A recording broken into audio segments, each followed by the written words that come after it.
Hey friend, welcome to a new day. This is Zen, and thank you for joining me on our journey coming back from fear. Today is episode 20, and we will focus on the fear of being childless. In a small village, there lived a young daughter of an influential tribesman. As was her duty, or so she was told from when she was very young, she was to be married to a powerful man from a neighboring village a few days' journey away.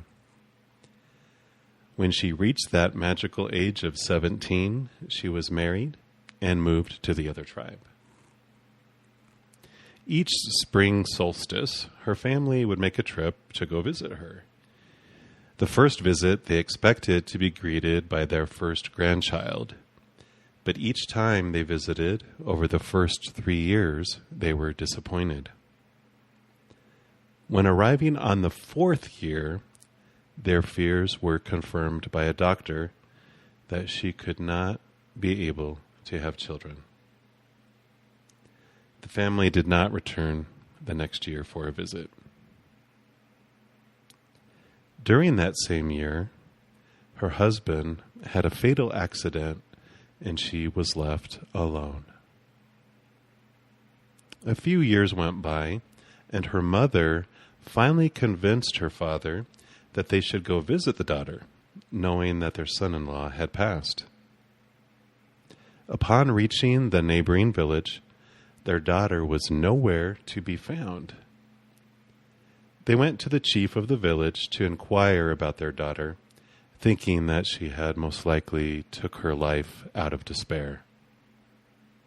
But to their surprise, when they reached the chief, he smirked and told him only that she had moved to another village a day's journey away. The chief provided them the best of accommodations, stating it was the least he could do in gratitude for their daughter. The next morning, the family packed up and continued their journey to the next village. But when they reached that village, again, their daughter was nowhere to be found. The leader of that village smiled at the mention of her name and informed them that she had moved on to another village further away and pointed them in the direction to go. Again, the village provided the family the best treatment and housing for their overnight stay in honor of their daughter. This same situation occurred 4 more times, to the confusion of her family, as they noticed that within every village they visited on this journey, everyone shined with love at the mention of their daughter. When they reached the edge of the last village, they were greeted with swarms of small children of every size, color, and condition, all shouting, "Grandmama, Grandpapa." They were taken aback. This village was glorious. The huts were sturdy and many, and the village was filled with a large population. Large fire pits were manned by several individuals cooking a fantastic feast. Others were making crafts of all kinds, quilts and metalwork and wooden furniture, tools, ornaments. It was almost too much to take in. The family was escorted to a clearing at the edge of the village, and there was a very large table set, and they were escorted toward the nearest end of the table as drums began to play, and the people of the village began to cheer as they gathered to the table bringing the food. They began to chant, "Mother, Mother, Mother, Mother, Mother." The cheers became louder as their daughter appeared out of the hut at the very end of the other table. She was glowing with love, and a smile filled her face. An older man who was sitting next to her family saw the overwhelming reaction of confusion on their face and he gathered in close to the mother and the father so they could hear him over the cheers. "It appears this is your first time here," the old man began. "We all call her mother here, even myself, though I am old enough to be her great-grandfather. You see, over the last few years, she has traveled through many villages, gathering all of us who had nowhere to belong, no mother to share their love with us. She gathered every one of us in her arms and changed each and every one of our lives. She brought hope where there was none. Every village that she has lived in has never been the same. For when you are touched with the unconditional love of a mother, you are changed." He stopped talking as he looked behind them. When her mother and father turned from the old man to see what he was looking at, there stood their daughter. Tears of joy in her eyes, she bowed in respect to her parents and moved to embrace them, holding no resentment for having been abandoned by them. She had turned all her emotions and all her efforts to loving those who were not loved. Her parents were begging her for forgiveness, but she answered that there was nothing to forgive. Yes, she had sank deep in despair when her husband had died, and she felt she had let her family and husband down, not bearing children, and feeling abandoned by her family. But she said that it was in that dark moment she realized that she had so much love to give, and that maybe it was a time such as this that she could seek out those that were motherless. It had started with one small child crying because she was lost, and then when she met the child's mother, that mother was also lost, but in another way. It grew from person to person, village to village, and love began to spread no matter where she went. When love is next to loneliness and anger and sadness, it becomes very evident. All they wanted was love. After a few days, her parents left to return to their home. But like everyone else who came in contact with their daughter, they were changed. One of the many conditions placed upon us, both women and men, is the expectation of bearing children. And for some people, they may wish that some others wouldn't have children, whether it be an opposing, warring nation, or someone you think one of them is enough on this planet. Then there is the expectation of having a boy or a girl or twins or how many children. Being episode 20, if you have listened to all the rest of these podcasts, by now it is pretty apparent of the long list of expectation that exists out there. This fear of being barren or childless can feel more extreme than the others because it seems so out of our control. We are surrounded by constant reminders of children everywhere, at school bus stops and grocery stores, pretty much anywhere you go. And of course, you see celebrations of births and family on social media. It's always in our face. What do we do? What do we fear? What does it mean about us if we aren't able to bring children onto this planet? Are we less of a person? Are we incomplete? Are we broken? Like any of our pain, we have a choice to resist it or flow through it. We have a choice to let it define us, and then to stop, and then to choose differently.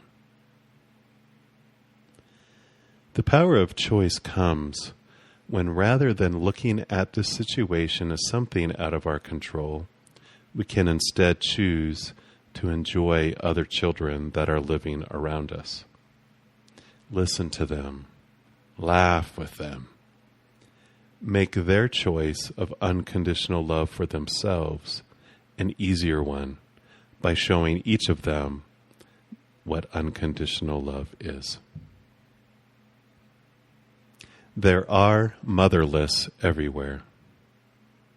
Many have physical mothers, but do not have emotional mothers, and those seem to be the greatest impact in anyone's life.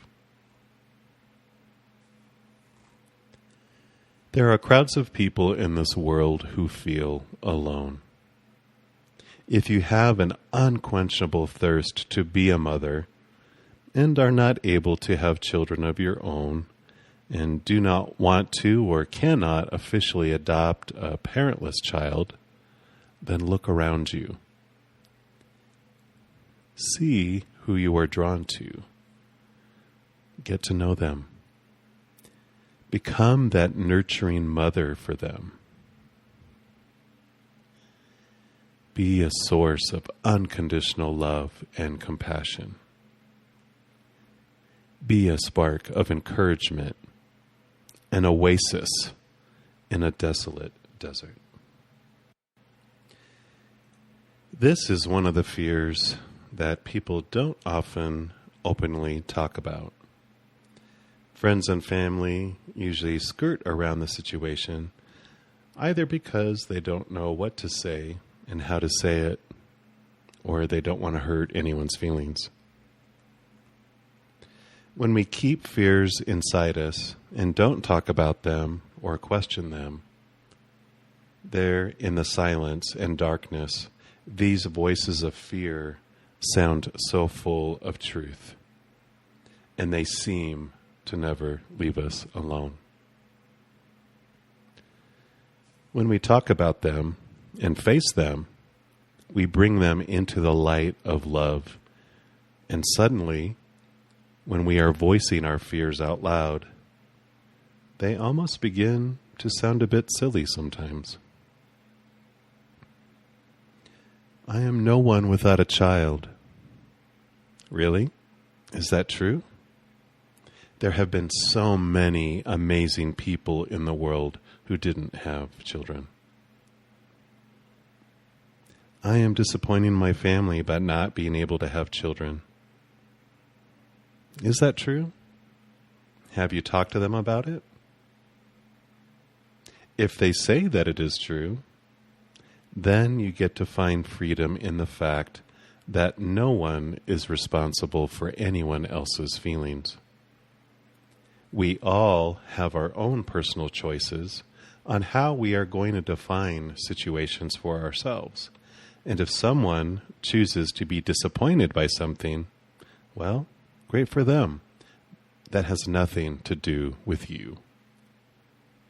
And if they choose to be happy because of something, well, great for them.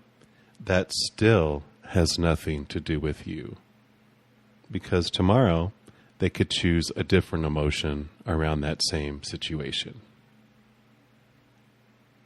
My partner will leave me if I can't give my part in the creation of a child. If that is true, then better that they leave now if your relationship is based on a list of things out of your control.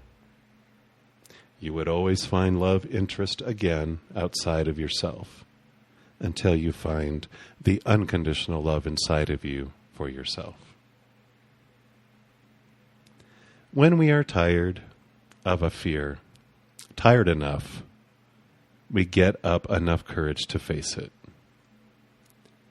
When the fear of being rejected is outweighed by those feelings of not being our true selves, that powerful supernatural being made from unconditional love, it is then that we make the leap and throw open the door to that secret room where we stuff our fears.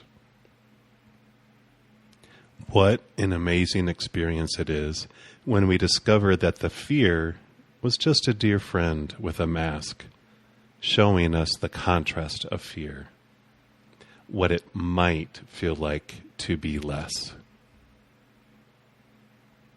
That is what our journey here is all about, experiencing all these uncomfortable emotions. It seems I only have one more episode left in this series. And next time, we will close out this series with the fear of losing our religion. Until then, take some deep breaths and look around at the people in your lives.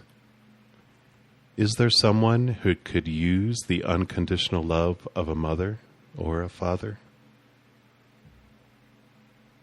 If you feel your heart being pulled toward them, take some more deep breaths and try not to resist it. Just love on them without any expectations or trying to control their lives. Celebrate them. You will be floored at the love you feel inside. Every moment is of unconditional love or the fear of losing conditional love. Remember who you are.